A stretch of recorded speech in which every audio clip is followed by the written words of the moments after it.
So are you someone who's went through a mainstream herbalism program and you always wanted to learn more? Have you ever wanted to connect more to the spiritual side of herbalism? Have you been in an herbalism class and felt that something was missing? Blessings, beautiful people. My name is Avril, your resident herbalist, and welcome back to my channel, Beauty, Herbs, and Tea, where we talk about all things tea, herbs, and resources to help you start your herbal business right now. So today's video is a little special. It is special because, number one, I am announcing something that is near and dear to my heart, which is the very first of its kind BIPOC Herbalism Conference. Yes, I am bringing together over 15 multicultural herbalists to help teach you herbalism from different cultures around the world. So I decided to put on this conference because so many of you all want to learn indigenous herbalism. So I wanted to make an affordable way for you all to learn herbal medicine from our ancestors. And so I'm having this conference, and in the spirit of this conference, I decided to help you all jumpstart your journey of deepening your knowledge in herbalism. So are you someone who's went through a mainstream herbalism program and you always wanted to learn more? Have you ever wanted to connect more to the spiritual side of herbalism? Have you been in an herbalism class and felt that something was missing? And honestly, it might be because a lot of these herbalism schools, they again teach you herbalism, but they leave out how the herbs are used by our ancestors. They leave out the traditional and indigenous practices associated with a lot of these herbs. Most herbs practiced in westernized medicine today come from indigenous lands. And so unfortunately, a lot of these herbalism schools, these mainstream herbalism schools, they don't teach you all of the indigenous parts. However, they do teach you about the herb. Now, if all you want to learn is about the healing properties of elderberry, then that's fine. You can go to, again, a mainstream herbalism school or purchase a book. But if you ever wanted to learn the deeper knowledge of the roots of the herb, learn who used it, learn the cultural and indigenous practices associated with those herbs, then you are here. You are in the right place. So we're gonna dive into that today. You read the title. Today we're going to talk about how you can start your journey to learn indigenous herbalism at home. So the very first way, and honestly the least expensive way, is to purchase herbalism books that were written by Native and Indigenous authors. Now that is important because unfortunately there are people who write books and they may not be from that culture. And I truly believe in order to, for example, I purchased some books that were about Native American medicine, and I researched the author and found out that they weren't Native American, and that really bothered me because how do you give the insights to someone's culture when you're not from that culture? So what I would say is make sure that if you purchase a book, research the author and make sure the author is of that culture. You can purchase those books if you want to, but it's going to be general knowledge that you can find on Google. It may or may not be accurate. I just say, again, stick with the people from the culture who you want to learn from. So that's number one. I've collected a pretty decent library of books, herbalism books that are based on indigenous cultures.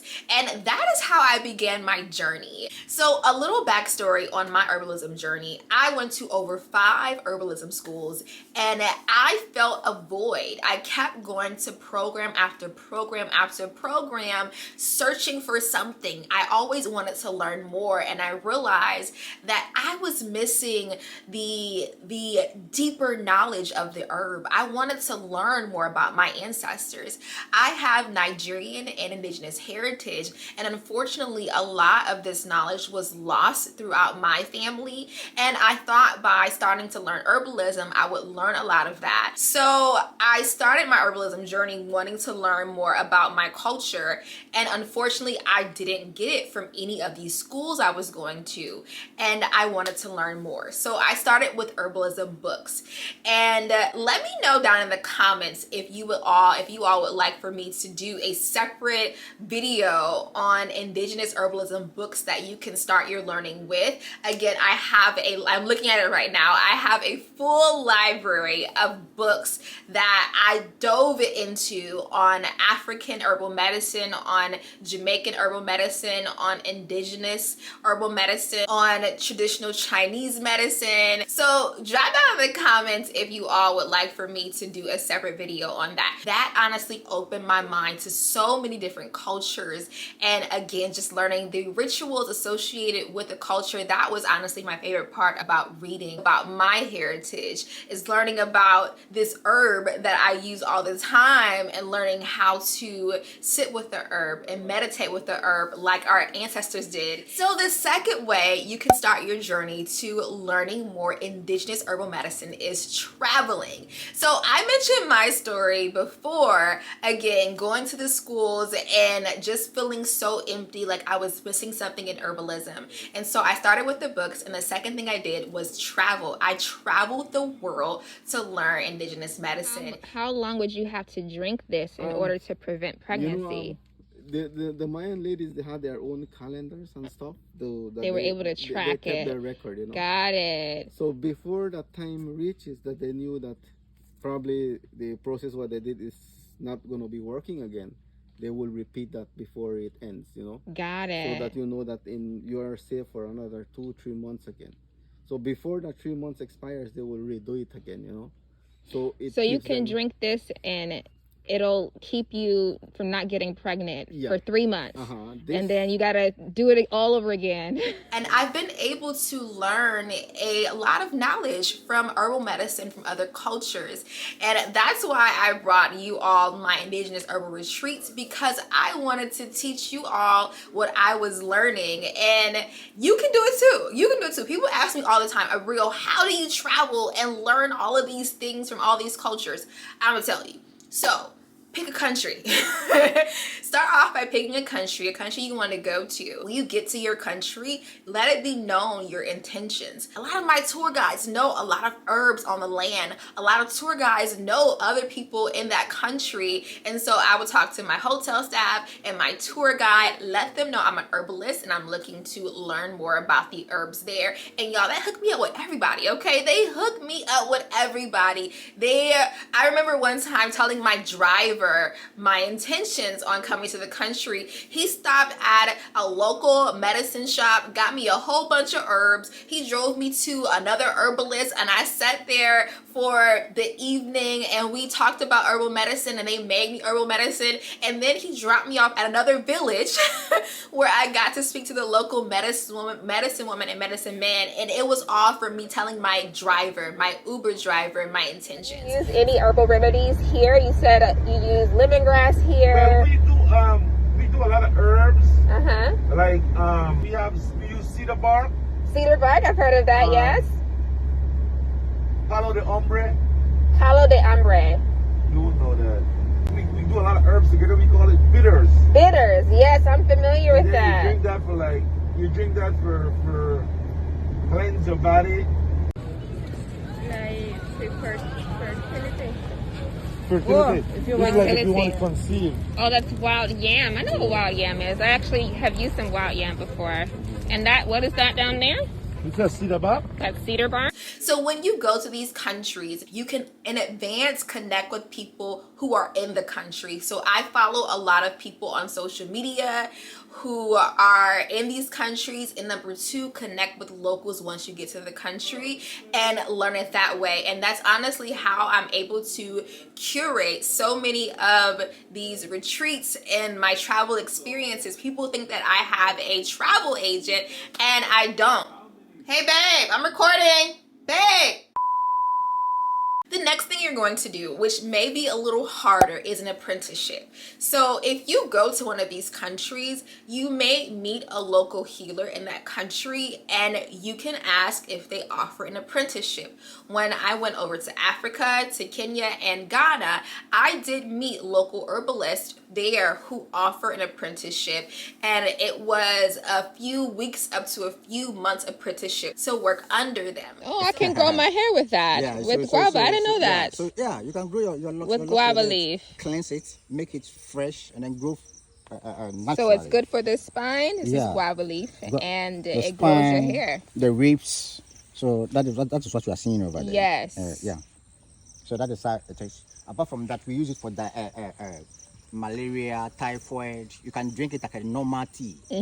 So that is also an option. If you know someone here in the States that offers an apprenticeship, that's another option as well. This is a harder option. It's just people's time is very valuable and precious, and unfortunately apprenticeship was the way to go back in the day when people wanted to learn this knowledge. But nowadays, especially here in America, people's time, they just don't have the time to offer a one-on-one apprenticeship, which is why most people offer courses. So that is the next way you can learn indigenous information, indigenous herbalism, is through courses, but not just any course, a course that is taught by an indigenous BIPOC person. So not too long ago, I actually shared a list of BIPOC-friendly herbalism schools. I will drop that link in my description box. So you can check out one of those schools that is, again, taught by a BIPOC herbalist. That is one way to learn more indigenous information. I recommend learning directly from an indigenous person. There are programs out there, herbalism programs out there that are taught by native indigenous people, and I'll go ahead and shout out two. These are the two that are just coming to my mind right now. Mary Lou Shin on Instagram. I will plug the IG on the screen. I believe it's marylou.shin on IG. She teaches traditional Mexican herbalism, and I believe she also has an herbalism apprenticeship program. And Dr. Jackie is a Yakima mixed indigenous herbalist. Her Instagram, I believe, is Salish Medicine. I'm probably butchering that, so please forgive me. I'll add the ad on the screen. And she also teaches indigenous herbs. She has an indigenous mentorship program. So those are two indigenous women who teach indigenous herbalism from their culture. So they have courses in a full program, so make sure to check them out. But there are others like that who offer courses. You just have to search for it. Let me know if you all want me to revamp my BIPOC herbalism list to include more indigenous people who teach indigenous herbalism. And the last way that you can learn indigenous herbalism is, of course, to come to my BIPOC Herbalism Conference. Y'all, when I tell you this conference is truly a labor of love, and it's such an amazing lineup. We have herbalists from tons of different cultures teaching you on herbalism from their culture. We have a lot of Caribbean herbalists that are teaching on Puerto Rican herbalism, on Jamaican herbalism, on herbalism from the Dominican Republic. We have African herbalists that are teaching on traditional African herbalism. We have a herbalist that's teaching on traditional Chinese herbalism. We are covering a lot. We have just a mixture of cultures, and these are people who are directly from these cultures teaching you herbalism for a 2-day herbalism conference, y'all. When I tell you I've been working on this for the past 3 months, and I'm honestly amazed at just how I've been able to bring this together, and my heart is so full. It's so full. The conference is only $47. $47. Go ahead and grab your tickets in the description box below. That is it, you all. Thank you so much for watching my video. If y'all want this herbalism book, this indigenous herbalism book video, drop it down in the comments. If you're coming to my conference, drop it down in the comments. Grab your ticket, and thank you all for watching. And I am dropping a video next week. I don't know if I've ever dropped 2 videos back to back, but I'll be back on another another video next week. That is it, you all. Thank you so much for watching. I hope you stay safe, stay healthy, and stay blessed. I'll see y'all in the next video. Bye.